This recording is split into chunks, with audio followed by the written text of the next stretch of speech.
Well, you were frozen when I asked that. And then you were like, not frozen, but then you froze again as you responded. That's unfortunate.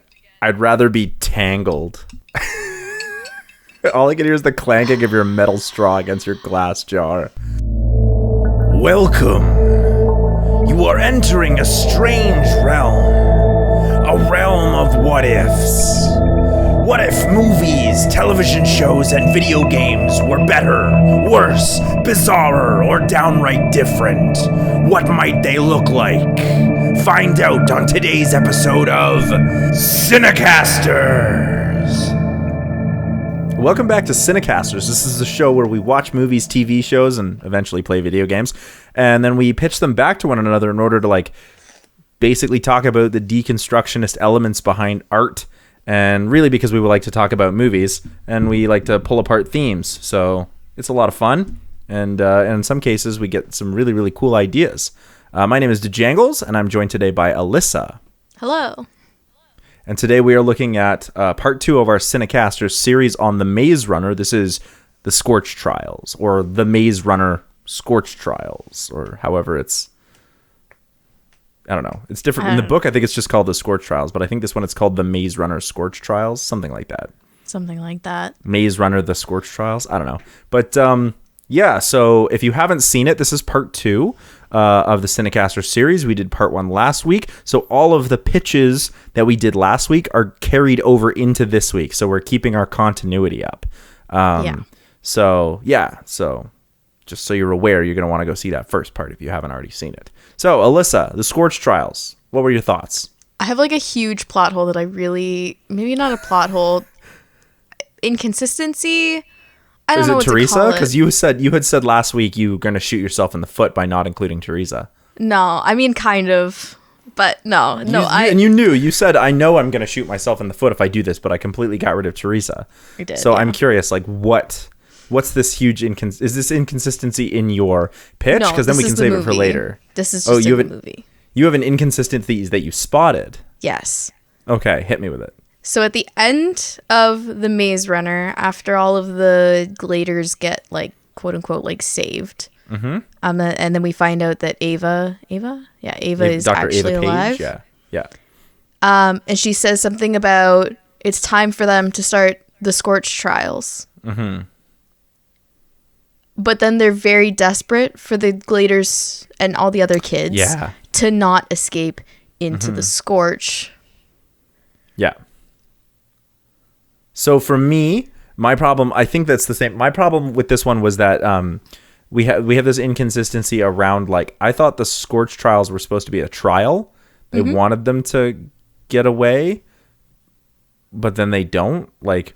Also, I'm curious because the kids are oh, this all happened, and then they get saved, and then they're like, Wicked is bad. So in the first movie, they keep thinking Wicked is good, and Thomas is like, I don't know what's going on, but we need to get out. And then they get out, and they're like, well, Wicked did this to us, but they did it to us for a reason, and it feels like they're supposed to trust Wicked. But then immediately off the bat, in the second movie, they're like, we can't trust Wicked. Wicked is terrible. Look what they did to us. So I have some issues around with the way Wicked is portrayed. I'm not quite certain what's going on, what's their end goal. I assume that's all going to be answered in the third movie, except if I recall from the books, it wasn't. It seemed rather arbitrary and poorly done. I wonder if the prequels actually do answer some of this. They might. The other thing too, I think I could be completely misremembering, but I think in the books, it was still kind of set up that it was actually a trial, that they were sent into the Scorch without knowing they were getting sent into the Scorch. They were getting sent to Scorch. Exactly. So in the books, it's very different. I went back and reminded myself by looking through a summary of the books. Even the Maze Runner, although it follows fairly closely, they did change some things. So for instance, in the books, Teresa and Thomas have a telepathic connection. They can talk to each other. I do remember that too. Yeah. And we also find out that Teresa had a telepathic connection with Ares. Yep. So that they could communicate back and forth with where their groups were. In the movie of the Scorch Trials, I think they run into the girls almost immediately.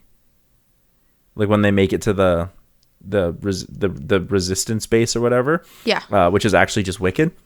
I think they run into the girls immediately, and the whole thing is supposed to be a trial, and then eventually they Teresa and Ares actually like capture Thomas and beat the shit out of him, like almost to the point of death, simply because of a betrayal. I don't recall the details of that specific betrayal. I do remember that betrayal happening, but I think I don't remember it being really all that well planned, like all that well executed.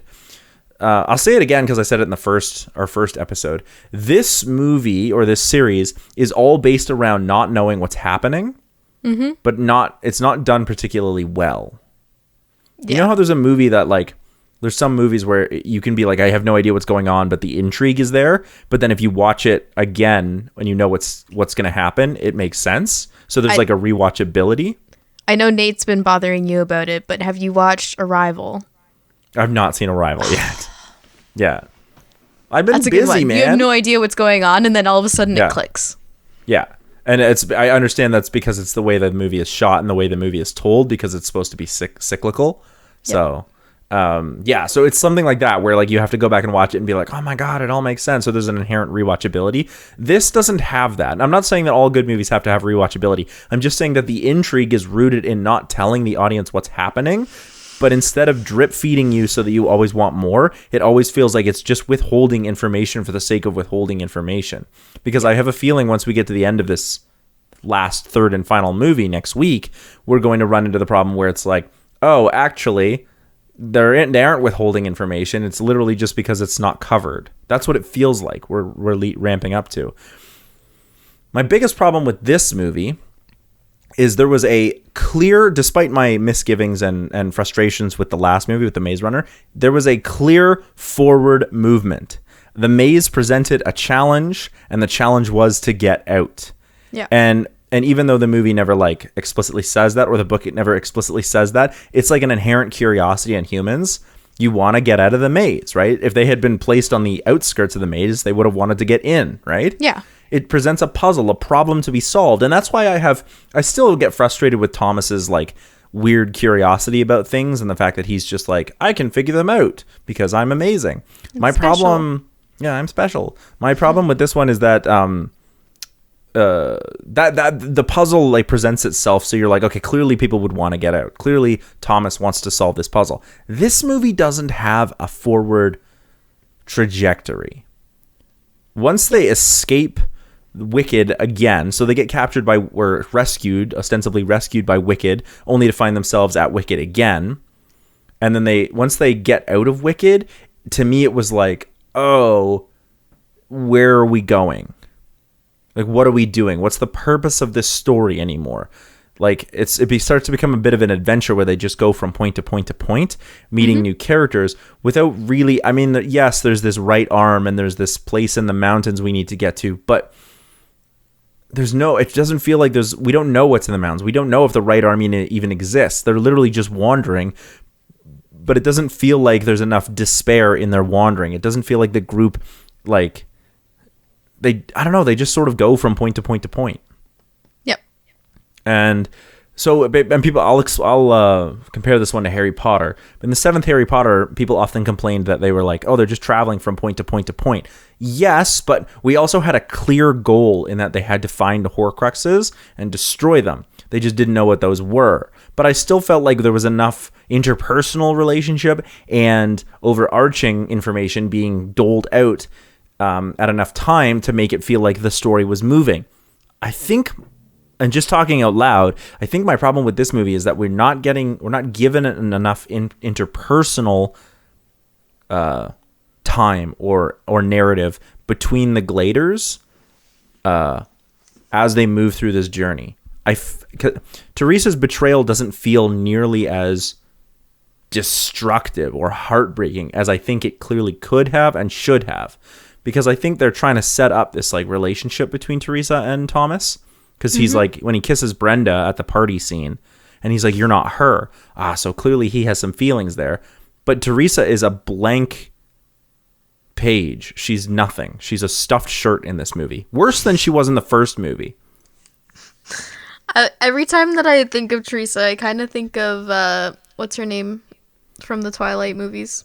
Bella? Bella. But at least Bella does things. Teresa just is there. Like, I want Teresa and Thomas to like interact. I want almost anyone to interact. It even feels like Minho and Newt and Fry Pan. None of them feel like they're actually characters. It's all about really Thomas doing all anything. the time. It's all Thomas all the time, right?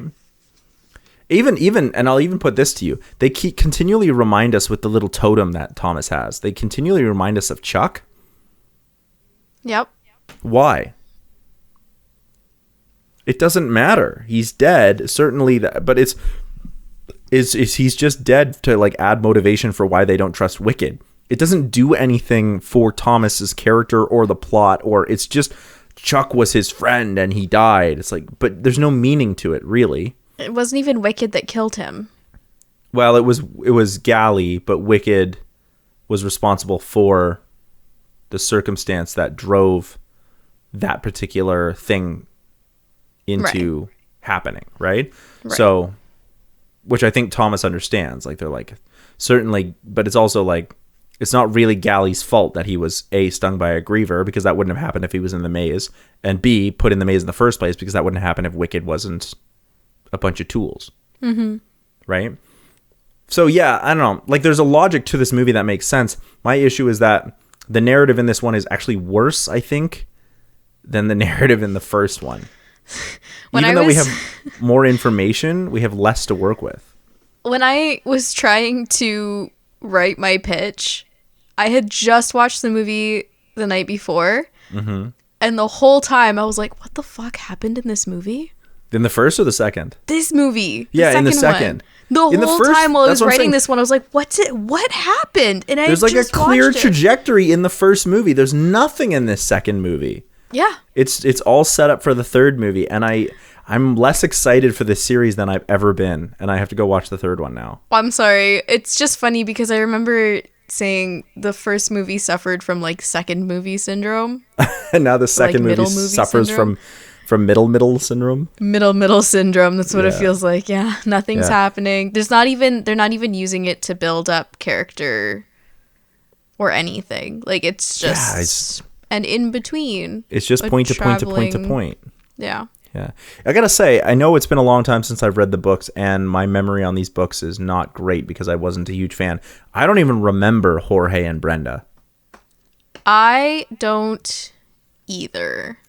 But I do like them as an addition. I actually really like them. Yeah, I'm not disappointed by it, but I just don't remember that being part of the books. Maybe I'm entirely wrong about that. I don't remember it either, though. So either both of us have like really awful memory, or both of us are correct not remembering them being there. It could be one. It could be a combination of the two. We just have crappy memories I think I like.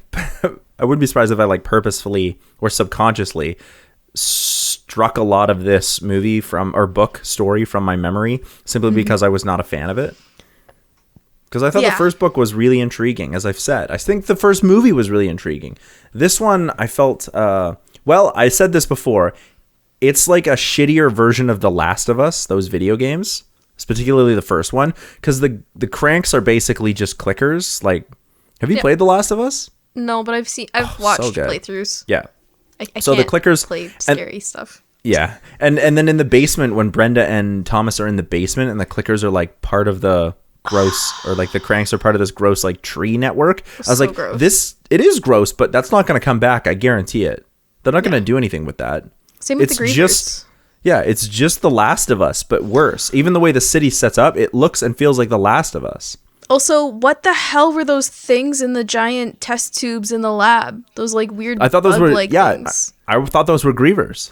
Yeah, but they just glossed by them. They're like, ew, there's something there. Anyways. I assumed they were making grievers. I have a feeling that this movie is going to try and pull a fast one on us at the end.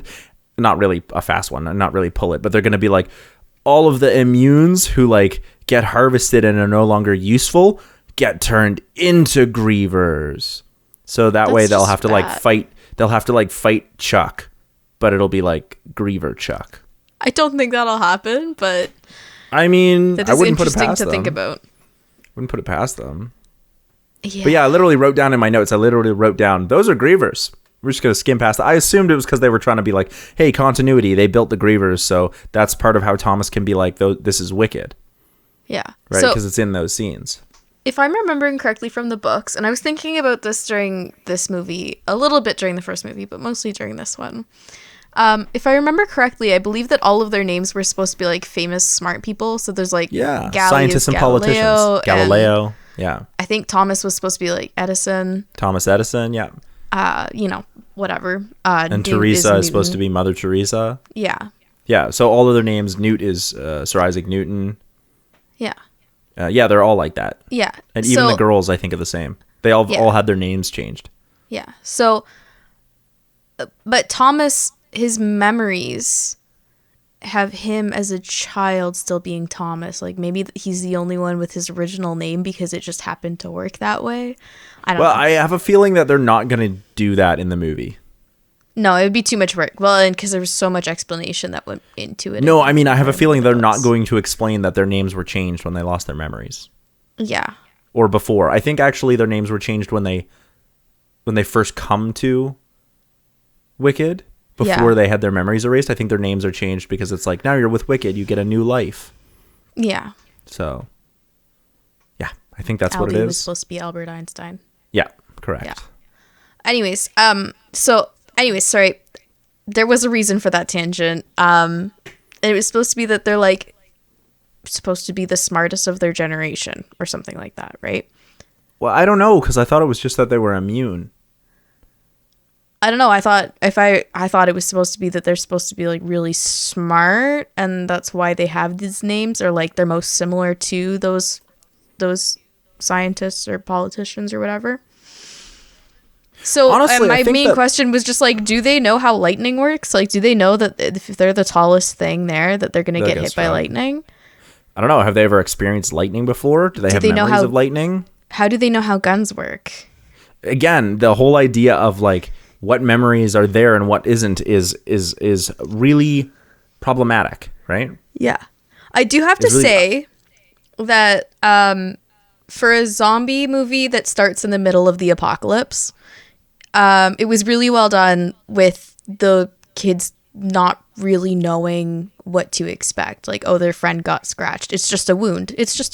Well, he got bit, but yes. Well, actually, it was just claws. Looked like bites to me. No, it was just claws. Well, either way. He did get, still. It was well done. Like, they wouldn't know, leave him behind, right? They wouldn't know what he would turn into. Yeah, and the scene with Winston, should feel more impactful than it does. Like, again, because Winston was like a non-character. We don't know him. We don't know. Like, the only way a character's death is going to feel meaningful. His name up until he died. Yeah, the only way the character is going to feel meaningful, because we haven't spent time with them. The only way the only characters that are deaths are going to be meaningful are if it's Teresa, but not really. Brenda, Thomas himself. That's about it. Jorge, maybe. Jorge, yeah. Because like I know what's coming in the third movie. I know what's coming with Newt specifically, and it's not. I don't know if it's going to work. Yeah, it's going to be interesting. I don't know if it's going to work. I know what's coming in the third movie. I think I'd be sad if Mino died. Well, you should watch the movie. In fact, you have to watch the movie. I do have to watch it. I don't want to, but we started this, so we might as well finish it. Okay, so what were some things that you liked? I want to hit some likes because I do think it's important to hit like good things. There are some things that I like too. I actually do have some things for this movie, unlike I think the last one I had nothing. Or I had very, very little. The noises that the cranks made were so cool. And like whoever acted them, like all of the crank actors were awesome. I was like, it's a zombie movie. Kudos to most zombie people. They're probably just rejected extras from The Last of Us. Or not The Last of Us, from The Walking Dead. No, I thought it was really, really good. I wish that the noises that the cranks made were like the noises that the vampires would make in Dracula Untold. That's a callback. A deep cut into CineCasters lore. The sound Actually, that one did pretty well for us. So yeah. I thought it was really funny that Thomas, you know how people, when they're all like high up on their horse, they're like, don't you know who I am? Yeah, Whereas "Don't you Thomas know is who like, I am?" you know who I am? Yeah. I thought that was funny. Just like, it's not a Maze Runner movie without him saying that Yeah. at least once. They also yell Thomas a lot. Yeah. Even like, Thomas, I don't know. Thomas. Because at the start of this movie, they've known each other for maybe A month and a half? not even. Not even? Like maybe a week or Yeah. two. Yeah. Really, And they're yeah. still like, they're all deferring to Thomas. Like Newt is probably the one with the, I guess, the more But senior Thomas rank. is special, don't Thomas you is know? special, yeah. He's the one who's going to be the cure. Newt was supposed to be the one that was in charge after Albie died. And Gally. And Gally. Yeah. Literally, everyone except for Teresa has been around and with their memories longer than Thomas. Yeah. And then we find out that Teresa's got her memories back. Yeah. So, what does that tell you? Thomas is literally the least qualified in terms of how old he is. However, He does seniority is not remember a little necessarily... bit. Yes, he does. He did get some of his memories back. But seniority is not always a good indicator of who the leader is. Again, this is the problem with the memory thing. But I think that give Newt people is some a- memories and give them back. You can take them away. You can give people word memories, but not all of their memories. I don't know. It's very weird. I think that Newt, from the little bit that we see, is a good leader. Like when Winston, when he makes that decision to give Winston the gun and to leave them, I was like, that's like huge. That is Newt's right decision and too, yeah. When he was leading the camp without Albie in the first movie, and he's like, okay, you're a maze runner, but also you have to get punished. Like, he's a good leader. Yeah. So why is Thomas like, I feel like he's getting shafted. Also, I Newt has always been my favorite character in the series, Yeah, in the Newt's books a good and in the character. movies. So Newt's a good character. I'm a little biased. Yeah. So it's pretty crazy that works out that way. The things that I liked, Giancarlo Esposito, who plays Jorge, Yes. excellent actor. He's wonderful. Alan Tudyk showed up for a couple scenes. He plays like the blonde guy who turns out to be like Marcus. Mm-hmm. And so I just am a big fan of Alan Tudyk. I think he's underrated. Catherine McNamara or McNamara plays Sonia. She does not have a big part in this movie or in the next one, I think, but she is absolutely stunningly gorgeous. Always has been. So I'm a big fan of her. Even though I'm not a big fan of everything that she's been in, because a lot of it's been really cheesy. Well, yeah. Like really camp. I like the camp. It's too much camp. There's a fine line with camp, right? Between like what works and what doesn't. So, but I just think she's stunningly gorgeous and an excellent actress when she has enough stuff to work with. So there were some things that I did like about this movie. Just because you said Newt's your favorite character, one of the things that I found odd, because I do know this, is that Newt has a British accent. I don't know if that's canon. I can't remember. But I did think it was strange because Sonia, who plays Catherine McNamara, is Newt's sister. They just don't know it because their memories have been wiped. Right. And I don't think she ever actually finds out. But in the prequel, it does explain that they are siblings. It's just, I thought that was strange, like that he has an accent and she doesn't. Like that seems like a bit of an oversight. It does, doesn't it? Like, or But if maybe they're like, if they're not planning on ever making the prequel, then it doesn't really matter. I don't think they will make the prequel, probably because they need the same actors to come back and the movie's finished. But it just seemed like that would be, I mean, it also depends on when that prequel came out. But it just seems to me like if somebody was trying to make the movies that you'd want to hit those details. But again, we also missed a lot of like the main points, like the way that Eris and Teresa like betray Thomas is very, very different. Teresa's betrayal in this is still an important point because that's what causes the right arm to get attacked. Yep. But it doesn't feel, like I said, it doesn't feel heartbreaking because they sort of continually allude to it. There's constantly like held shots of Teresa at different points. Using Eris as like a red herring. He doesn't actually do the betrayal in this. Even though everyone is like, "Oh, I don't trust him." Like multiple times. I never saw Eris as a red herring. I sort of, honestly, in my opinion, Eris in this is a non-event. He's not necessary.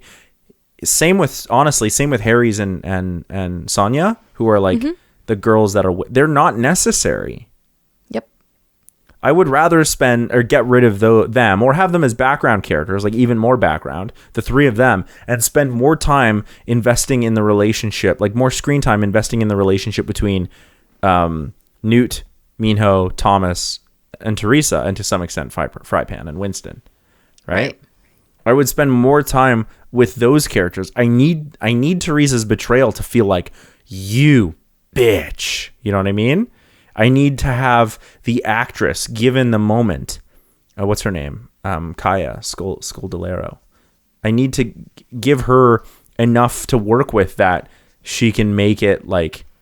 In this, I thought they tried something interesting, as opposed to the way that I read it in the book. The way that I read it in the book was that she, like, when she's, like, betraying Thomas, she's, like, an absolute terrible human being. Like, you thought I was with you and I've always been with Eris, and they like beat the crap out of him, and it's disgusting. You're like, I hate you. In this, they tried something interesting. I just don't think it worked because we didn't get enough time and enough and the actress doesn't get enough to work with Teresa. But they tried this thing where, like, Teresa was truly upset at having to betray Thomas, but she feels like it's the right thing to do, and that's an interesting place to be in for a character. The same thing is, well, I think she's supposed to be paralleling the betrayal that Thomas did that we didn't see. Yeah, I think that's the point, because they had mentioned, like, the same kind of phraseology was used in both. So I think, and that's why I think it works, or why it was supposed to work, because we feel this, I empathize with the character. I know why Teresa has done this, but I don't agree with it. And I want it to feel heartbreaking, both watching her betray Thomas, but also heartbreaking because she knows she's betraying Thomas. She's doing what she feels is right, even though it's hurting everyone around her. That's an interesting place for a character. That's a lot for an actress or actor to be able to work with, but I don't think it lands because we don't get enough screen time with her. We don't feel the relationship between her and Thomas. And even that scene is kind of short-lived for her. There's so much more they could have done with that or given her. But yeah, I think you're absolutely right. I think it's trying to do that parallel between Thomas. But this movie spends all its time with Thomas. Yeah. And we spend almost no time with, like, even when it's Thomas and Brenda in the sewers or whatever, we don't spend any time seeing how the others are. He just wakes up and Teresa's holding his hand. Ooh, that's not chemistry, people.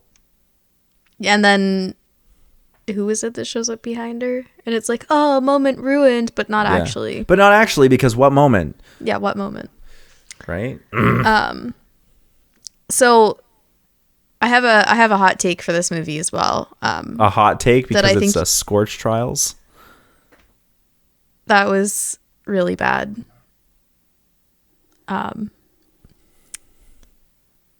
Yeah.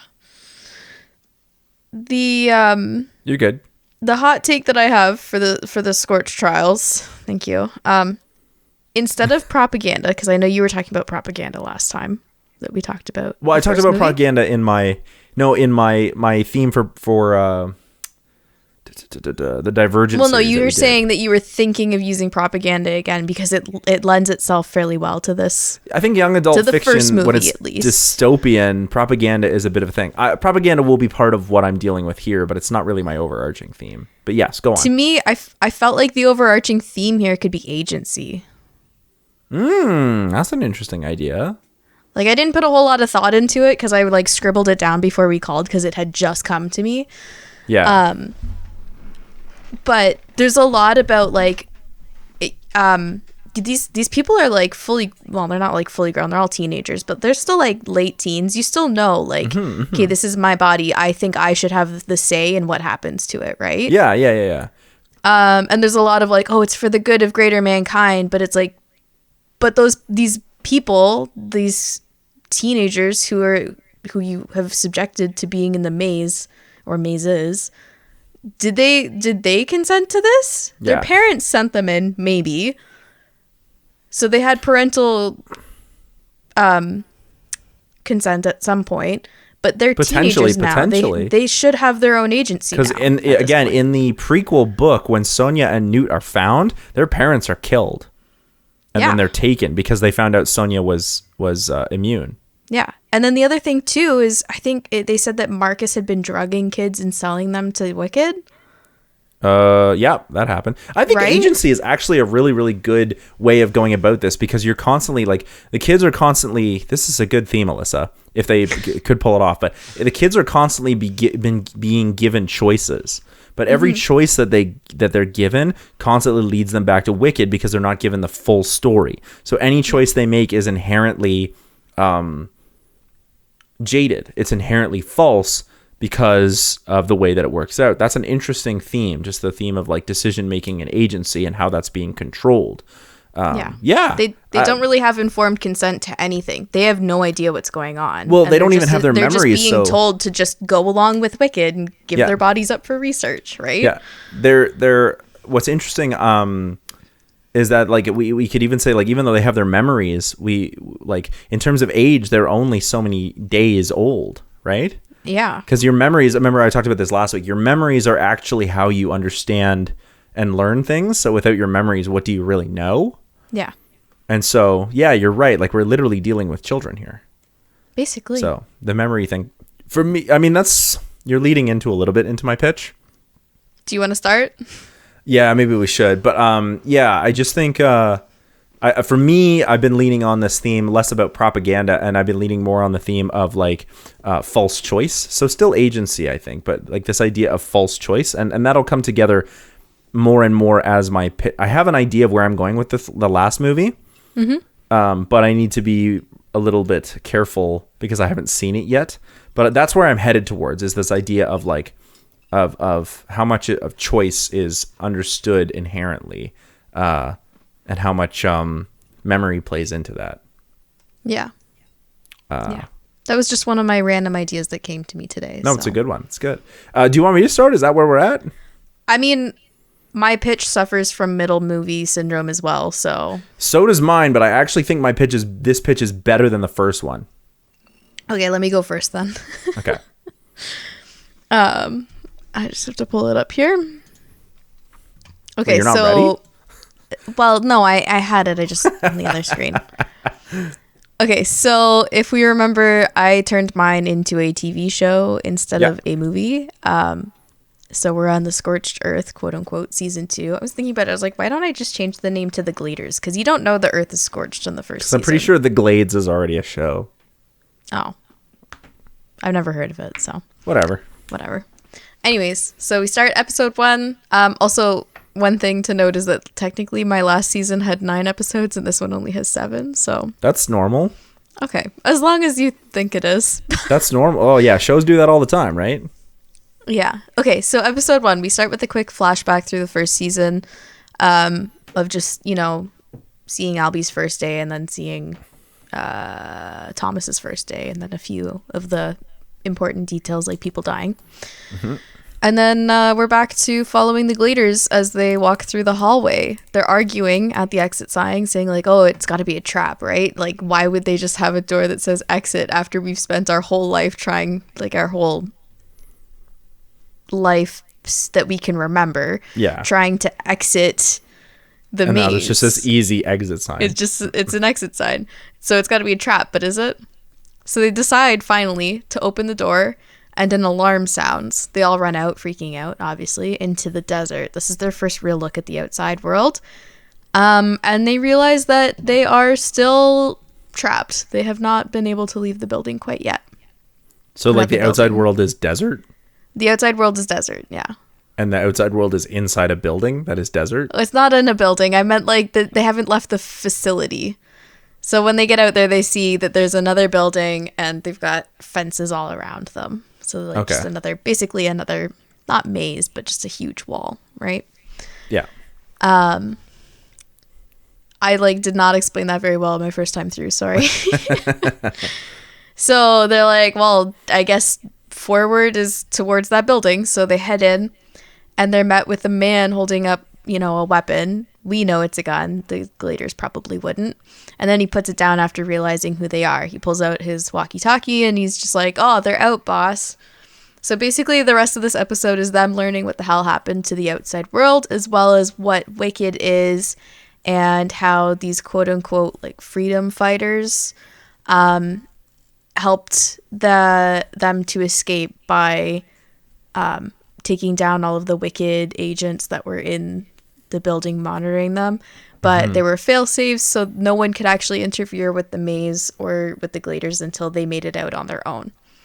So then we learn by the end of the episode that there were 3 other mazes, and of course they learn it by flying out by helicopter, and you can see all of these other mazes beyond their own. So then episode 2 starts in the quote-unquote freedom fighters secure facility. The guys running it, including, what was his name, Jansen, say that there's so many locks and the doors are so thick to keep the cranks out, people who have fallen to the flare. And it's better for the kids if they don't explore too much because all of the doors get locked every night. And if they're not careful, they'll get lost because it's a huge facility. They tell the Gladers that only one other maze has been completed and that there was only one lone survivor. Her name is Teresa. I gave in. I had to bring her back. You copped out. She's fairly quiet, doesn't hang out with the Gladers much, but Thomas seems to think that she's very familiar, and he occasionally catches her staring at him sometimes. Occasionally, the group will chat with her. And they talk and they learn that their mazes were very similar. You know, a nice glade in the middle with rocky, like a maze that shifted every night. The only difference was that instead of the grievers, they had some other type of creature that looked a little different. And I don't know what I would call them. But yeah, they find out that there were other creatures to fight. So the Gladers tend to stick together while moving through the facility, and at one point, 2 of them go missing in the middle of the night. I didn't really... The only Gladers that matter to me in this are Thomas and Newt and Mino. And so any of the other Gladers, I don't have names for them, so sorry anyone who liked the other Gladers. It sucks to suck. Yeah, so 2 of them get lost or get taken away and they don't know. And Thomas and the others are obviously concerned, so they try to search for them, but Jansen and the other people in charge keep telling them if they try to explore, they'll just get lost, so just stay put and wait it out, and Jansen and the others will find them. But they aren't buying it, so they go in and explore through the vents, and they find out that the missing Gladers are tied up and getting their brains drained, and that the whole operation is still... wicked. Dun dun dun. Dun dun dun. Yeah. So Thomas, Mino, Newt, and the remaining Gladers are like, well, we got to get out of here. And Thomas is like, well, we got to take Teresa with us. She's the only survivor of her other group, and you know she might be next.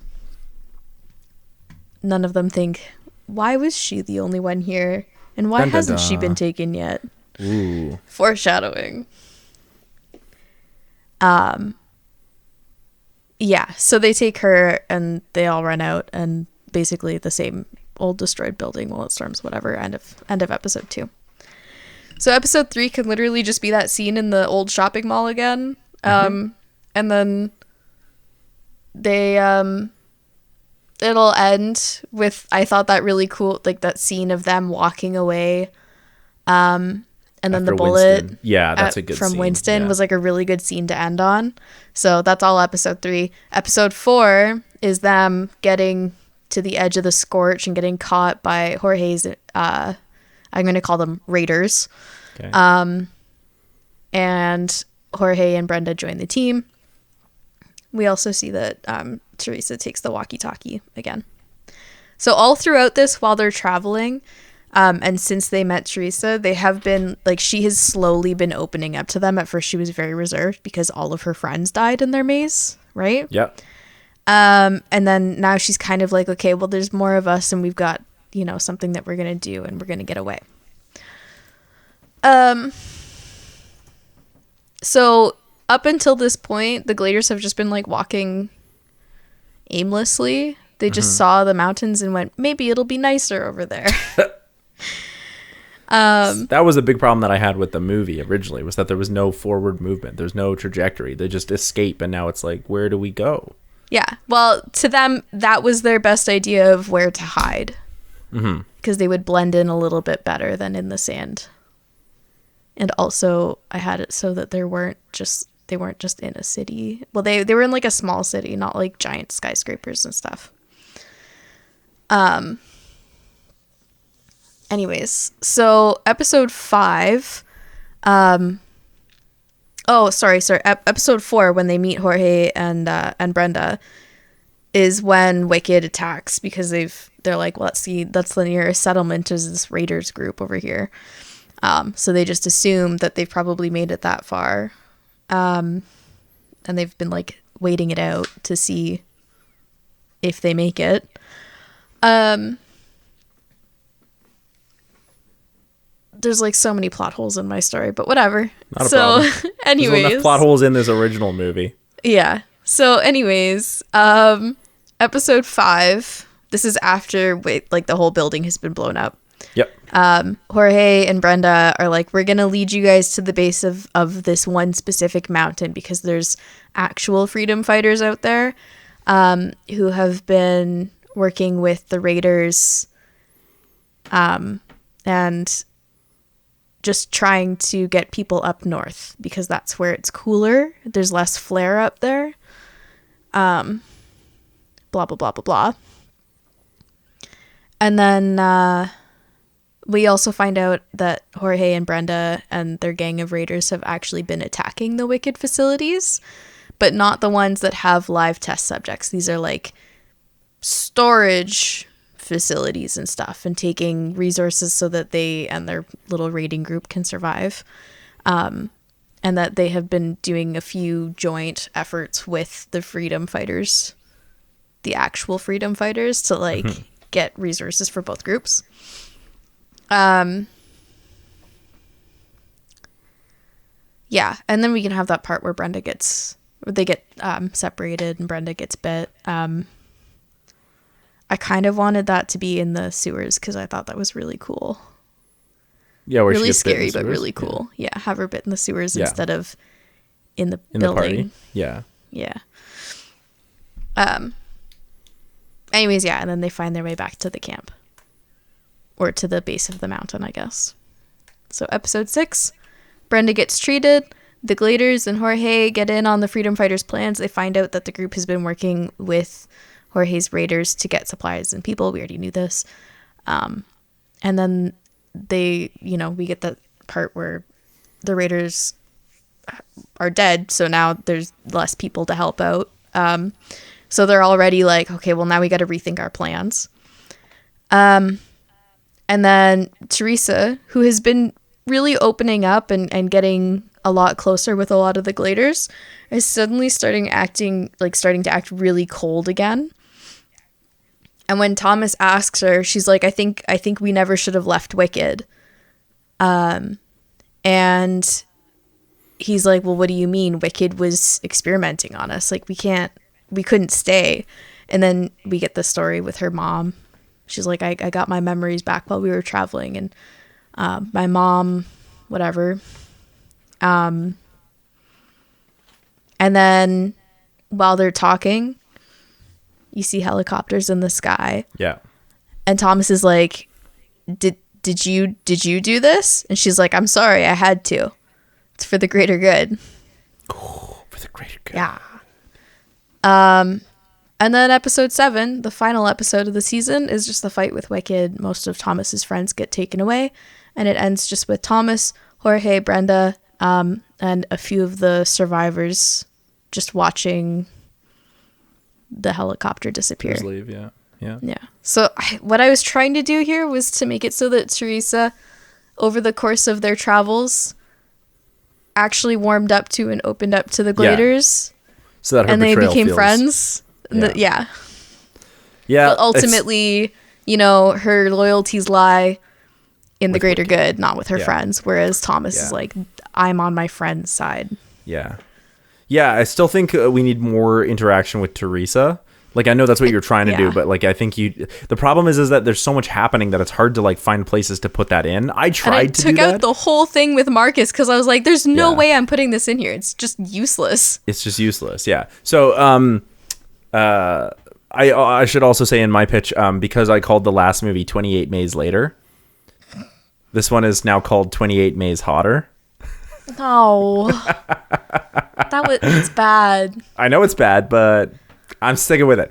No, it's not actually called 28 Mays Hotter. It's still called, I'm just joking about this, still called The Scorch Trials. So the movie starts with Thomas, Teresa, Minho, Newt, Frypan, Winston, and a few of the other Gladers opening the door into the sunlight, just like the end of the first movie. I have to make an amendment to the end of my last movie. Mm-hmm. When Dr. Ava Page gave the like her message, she said Thomas was special. She's going to be the one to lead he's going to be the one to lead the Gladers, and he's special because Teresa chose him. Mm-hmm. So she doesn't know it's Thomas. She's just like, Teresa's a girl and she chose Thomas. That means like she's special, and that means Thomas is special. He's going to be the one to lead like the world from illness, liberate the world from illness. But she doesn't specifically say what the illness and strife are. And she's like, in order to accomplish this, you need to head towards the mountains. Head towards the mountains. She gives them an exact location of the mountains. So the movie opens up with Thomas, Minho, Newt, Frypan, Winston, and a few of the other Gladers basically opening that door into the sunlight, just like the end of the first movie. They step out into what was once a city covered in desert and sand. All the boys look to Thomas and Teresa for direction, and Thomas starts to come up with a plan. He's like, we're going to go back inside, we're going to grab supplies from the room that we were just in from all the dead bodies, and then we're going to make our way out into the desert. So everyone agrees with this, and then start towards the mountains. And we also see that Thomas pick up the weapon that Gally had in his hand that he used to blow his head off. We didn't know what it was, but Gally clearly knew what he was because he has memories back. Mm-hmm. So he was like, Teresa, wait, did he have his memories back? I can't remember. Doesn't matter. He blew his head open with it. So Thomas grabs the. Did. Yeah, I'm pretty sure I did. Thomas grabs the gun, and he knows it's a gun now. He knows what it's useful for, and this gives him an opportunity to see like the whole like Chuck dying thing and how Gally blew his brains open. And we would just see that in flashes. Like, it wouldn't be a whole flashback. We would just see it really, really quickly because I just think it would be better if it was just like flashes of what happened. Yep. And then so Thomas decides to pocket the gun. So Thomas leads the Gladers into the city where they can see the mountains in the far, far distance, but eventually they hear a noise, and it's a plane that shows up. And the Gladers are hesitant, and Thomas is like, we shouldn't trust it. We don't know what's going on, right? We don't know who's out here, and they immediately hide. And Thomas pulls out the gun, just in case he has to shoot someone with it. But Teresa runs out into the middle after they're all hiding and runs out of cover and waves her hands. And the plane sees them, and Thomas is like, what the heck? Like, I'm supposed to be the chosen leader. I'm supposed to be the special one. Like, I know you chose me to make me special, but like, that doesn't make you the leader as well. Like, I'm mad, right? And then they get in the plane, and the people explain that they're a group of people fighting against Wicked.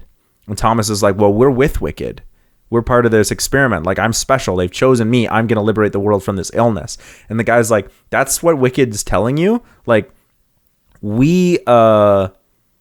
think about it. Like, Wicked they experimented on you. They stuck you in the maze. And look, we're not going to stop you from living your life, but we are going to stop Wicked. So we're not going to let you reach that mountainside. Right? Mm-hmm. We just won't. We're not going to let you. Right? So you have to come with us. So they're all like, okay, I guess we'll go with you for now. They're not attacking them or anything like that. And they're like, look, we can give you food and water and safety. We're against Wicked. And Thomas is like, okay, for now, they're not against us. They're just against Wicked. So we'll go with them. Yeah. So basically they were like, Wicked is trying to come up with a cure for the flare virus, but experiments on children are still wildly inappropriate and unethical. And Thomas is like, I don't know, like, even though I don't have my memories, I feel like we should be doing everything we can to save the world, right? We should, like, that's what we should be doing. Yeah. And even if it is unethical, like, I feel like I don't know, I was chosen for this, right? I'm special. Yeah. So once they reach the resistance has a base that they call the Waypoint, like a place where people like can come and go as they please. So they call it the Waypoint. Teresa is immediately removed from the rest of the boys. Thomas is mad at her, but he doesn't want to be separate from her because he still feels very connected to her. He doesn't really know why, but he just feels very like close to her. Again, he doesn't really know what's going on, but also like because she chose him. So now he's like I don't want to be separated but I feel like she wants to be separate from me because she knows I'm upset. But it's like, just standard conflict between young adults. In the Waypoint, they also discovered that they were not the only maze trial, that there were others, and that some of the other groups were made up of a mix of boys and girls, and one group was all girls and just one boy. This throws Thomas and the Gladers for a loop because they thought girls were like unique. They're like, wait, there are like other girls? We've only ever seen 2 girls that we can remember. And now you're telling us there's a whole bunch of them? I thought that's what made Teresa special, and by extension, her choosing Thomas, right? Mm-hmm. So Thomas goes and talks to the boy named Aris, whose group was the girl group, and asks, like, why has he been here the longest, and where's the rest of his group if they were all girls? And Aris is like, yeah, I have no idea why they were all girls, and that's just how it was. Like, girls aren't special. I just showed up, and they were like, you're a boy, you must be special. And he was like, nope, not really. So he doesn't remember anything, just like the rest of the boys and girls. But he does tell them that the reason most of his group isn't there is because he and only 1 or 2 of the girls made contact with the resistance. The rest of his group decided they wanted to help find the cure and continued towards the mountains. Okay. And Thomas is like, damn it, I knew it. We should have gone towards the mountains. But, I need to talk to Teresa. I was chosen for this task. I need to make sure we get there. Right? And I need to go talk to Teresa. And Aris is like, well, all girls are just like everyone else. They don't pick people and they don't make you special. So, and Thomas is like, I'm second guessing everything. Like, I need to talk to Teresa. So of course the resistance guards won't let Thomas just walk around their facility because like it's still they're still at war. So they're like, no. So he's told he will eventually be integrated and will be allowed to take, like, they can only take a few at a time, but eventually they'll be integrated into the resistance itself, where they can either fight or they can just live their lives the way they want to. They just can't go to the mountains to help Wicked. So Thomas is unsure how he can contact Teresa, but Aris shows up and shows Thomas, like, through the vents that, like, people are being taken out on gurneys and we don't know who it is. So it looks like it could be some of the Gladers that have been, or some of the other experiments that have been, or I guess experimentees that have been taken, right? So more and more Thomas is second guessing the resistance and their motivations until he overhears the leader of the resistance, like, he sneaks out and hears that all of the kids have markings on the back of their neck. So that means their research, Wicked's research, could still be tracking them somehow. So he's like, the only way to stop Wicked is to destroy all parts of their experiments, including the kids themselves. And they've actually been murdering, like killing them, and then like just dumping their bodies, and in order to like stop Wicked from having any research or any part of their experiments. So he's like, we need to get out of here, but he won't leave. He tells this to the other Gladers. He's like, we get out of here, but we won't leave without Teresa. And he's like, I'm going to get us out of here and lead us all to the mountains, like the way it's supposed to be. So they escape just like in the movie and find Teresa, and they get out. Once they're out, they find the shopping mall. And while exploring, Thomas finds another gun. He picks it up and again reminds him of Chuck and Gally, and he pockets it just in case. Then the Cranks show up because they turn the power on. Winston is injured while resting from caring for Winston because they've been walking through. Thomas talks with Teresa. They finally have a moment, and he's like, I'm just not sure that like I feel special. Like, there are other girls, and apparently there's like a whole group of other girls, and you just decided to put everyone in danger. And Teresa basically breaks down and starts crying and explains that when she hit that dude back in the maze from, I don't know if you remember that in the first movie, she hit a dude and just left him, and the Grievers found him and killed him. She's like, that was me. I know that wasn't really what I wanted to do, but like what I meant to do, but I was partially, if not all, responsible for that guy getting killed. And I'm tired of fighting and killing, and I just wanted to get to a safe place. And it turned out that wasn't a safe place. And Thomas is like, well, we still wound up fighting to get out of there. We're going to have to do this until there's a cure and people can live peacefully again. We have to keep fighting in order to help find this cure. Even for people just like Winston, he's going to die. We all know it, but we can't just give up. And Teresa smiles at him through her tears, and she's like, this is why you're special. This is why I must have chosen you. And because you were able to get us all free. And the two make up and they hug, and Thomas feels very, very like warm and happy inside now that they're. So unfortunately, this is short-lived because Winston is dying and from his wounds by the Cranks. He appears to be getting sick, so Thomas pulls out a gun and he says, you can do what Gally did and you can like pull the trigger, but none of the kids wants to kill, like none of the Gladers wants to do it. So Winston's like, I'll do it myself. And they walk off and Winston shoots himself in the head, but we only hear it. So eventually the Gladers and Eris come to a city. The whole thing, like another city. I was thinking it might look more like an airport instead of like just, so it's like outside the city, there's an airport, which is in between the city. So they get to this airport, and this whole thing with Jorge can happen, and Brenda and the resistance, or sorry, the whole thing that can with Jorge happens, and they meet Brenda, and the Gladers explain why they're trying to get to Wicked, and Jorge wants to sell them to either the Resistance or Wicked by basically being like, I have you, and whoever is the highest bidder, I'll give them to you. Either way, I win, right? You either help find a cure, which I don't care, or you get killed, which I don't care. I get paid. But Brenda realizes that if Wicked wants the kids, that might be her ticket to be saved as well. And she convinces Jorge of this. I just needed more from Brenda there. Yeah. That's why I did it that way. But the resistance shows up because one of the other dudes in Jorge's gang tells them they're there to take the kids or just kill them. They don't really care. The Gladers zipline out onto the cliffside, and Thomas like holds Teresa, and he's like, I will be right after you. I just, I have to go back and save Brenda, because he realizes Brenda is missing with Min Ho. And so he's like, I'll be right behind you. And Teresa's like, no, don't go without me. And he's like, I'm right behind you. And he pushes her off, and she sails down, hoping that Thomas is going to be right after. So he thinks Brenda has betrayed them, but she's actually asked Min Ho to come back and grab a few things, right? Including some weapons and just things that she thinks will be useful. So Min Ho, with the pack, gets on the zip line, and he gets out safely. But the plane shoots at the building, and it explodes, breaking the pipeline. So Min Ho manages to get across safely, but we see the building basically collapse, and the last image we see before it cuts is Teresa screaming that Thomas and Brenda are still stuck in the building. In the basement, Brenda and Thomas escape some cranks, just like they did before, and make their way to the whole party scene where they like get high, and there's a moment where Brenda tries to kiss Thomas, but Thomas is like, you're not Teresa.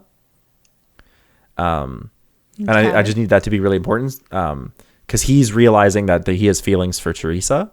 Mm-hmm. So when he wakes up, Teresa is back with them, and the two of them can once again have like a moment, and it looks like they're going to kiss, but then they realize everyone is in the room around them, and they're like, oh, maybe we shouldn't do that. And it can be sort of like cute, awkward comedy. But like they were actually going to kiss and do actually have chemistry.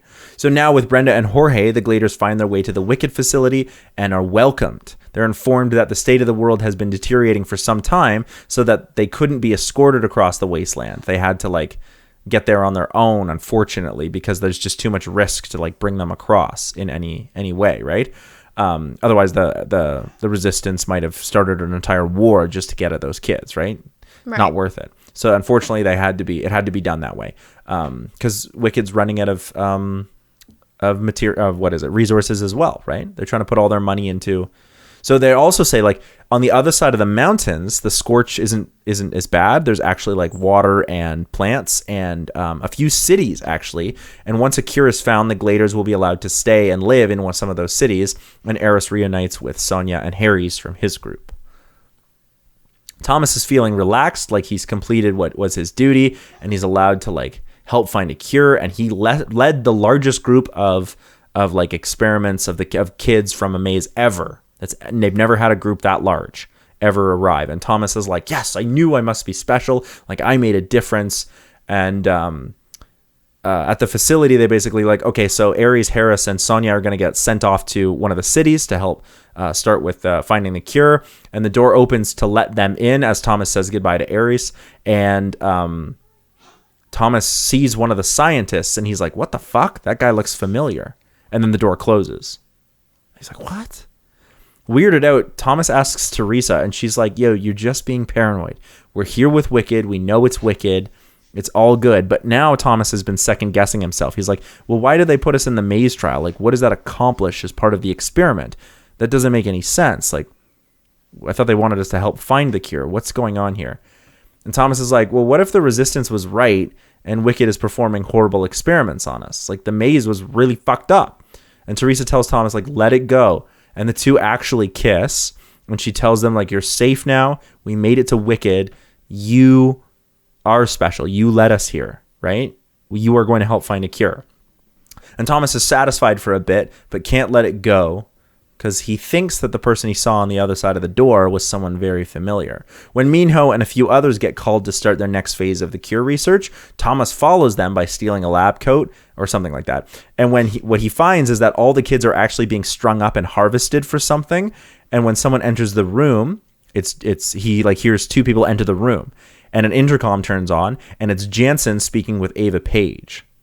So the intercom turns on, or two people enter the room, the intercom turns on, and the person on the intercom is Ava Page, and one of the two people in the room is speaking with her. It's Jansen, who was part of he was the one who like welcomed them into the Wicked facility. Right. And so he's basically like, he explains that Thomas managed to bring more than any other group, so the whole idea of making him special was probably a really, really good call, and that they're excited to see what the change in his brain chemistry was because of that. So Dr. Page then asks for observations on Thomas specifically, and a second voice comes in, but we can't see who it is. But they talk about how the resistance being a setup to make the crossing harder for subjects was a good addition to the trials, because Eris's numbers are higher than Sonya's and Harry's because of this added change. So something about, and the resistance was just part of another trial from Wicked. Mm-hmm. Okay. And the crossing of the Scorch was also another trial. There were just things that were added to make it harder for them to get to the Wicked facility. And immediately Thomas is like, I knew something was wrong. They're like harvesting us for shit. Like Wicked is actually bad, and the resistance is actually just wicked anyway. None of this has been real. And he's even like, is Jorge's group real? And he's like, yeah, no, those are actually real people. But he's like, I questioning everything. And he's like, apparently even the fact that I'm special is a lie. 100% a lie. Again, Thomas then starts to make a plan with Newt, Frypan, and he's even like, we got to get Teresa on board. And so they go and save Ares, Harris, Sonia, and they're trying to escape the facility. But Thomas runs into a scientist, that same scientist, and he's like, there's something about that guy, but his face is covered. And they still keep moving, and Thomas finds a gun and hands it to Teresa while he helps save Sonia and Harry's. But before they can escape completely, Teresa stops, grabs Minho, and puts the gun to his head and says that no one's going anywhere, and reveals that she's had her memories back the whole time, and she's been working for Wicked the whole time, and that she was the third person in the room with Jansen and Ava, Dr. Ava Page, and that that was her voice that Thomas heard. So she then explains that if anyone tries to escape, she's going to shoot Minho with the gun that Thomas just gave her. But she says that she'll let all of them go if Thomas agrees to take a vial of blue liquid, which looks very similar to the vial that they used to cure Albie in the first movie. Oh, okay. And so he's like, what? Okay, so he like hesitates, but he takes the vial, and he's like so like angry with Teresa. But just then, members of or like some guards, Wicked guards, show up with none other than Dr. Ava Page. And Thomas takes the opportunity to tackle Teresa to the ground and basically like try and beat the shit out of her. She explains before that, she explains that she was a plant. She was planted there in order to make the trial different. So the different trials had different things added to them. Like some were all girls, some were all boys, some were a mix. She was there to make Thomas believe he was special, to see if that would change anything. And apparently it did. It made him believe that he was like capable of doing more than he actually maybe was. So Thomas takes the vial. The Wicked officers show up before he like injects the vial. He just has it in his hand. Dr. Ava Page shows up in the flesh, but Thomas uses that moment to tackle Teresa, and the gun goes flying, and Minho escapes, and he's like punching Teresa, and finally like basically all hell breaks loose, and Thomas has his heart broken, and they're like finally escaping, but Minho gets pulled off, and before they can get to him, he's Minho is taken, and they're flying off into the planes, and the last thing they see is all the Gladers plus Jorge and Brenda and a few others fly off on one of these planes that they've accosted, and watch Minho being forced to his knees in front of Teresa and Dr. Page. And that's the end. Okay. Yeah. Okay. I see. Oh, and the scientist? Uh-huh. Thomas thinks, he tells the other Gladers, the scientist that he thinks that he saw, the reason he thinks it's so familiar is because he thinks it looks like himself. So it could be his dad. you'll or see. brother or cousin or something. Yeah. So, but he thinks he looks familiar because it looks like himself. But that's the end. I know that's a lot of setup, but I really wanted Teresa's betrayal to feel really real. Yeah. So that's why I like spent a lot more time working with Teresa and being like, she actually like seems to have feelings for Thomas, and Thomas has feelings for her, but it's all actually fake. So Yeah. yeah. That's good. I'm excited I like it. actually for the next movie. I changed a lot, and I'm excited to see how that's gonna like. I've done a lot of setup, and I'm excited to like give it some payoff in the next movie. Some cool stuff. Yours Yeah. Any does last not minute suffer thoughts? from Oh, sorry. Go middle on. movie. Yours does not You don't suffer think so? from middle movie syndrome. No.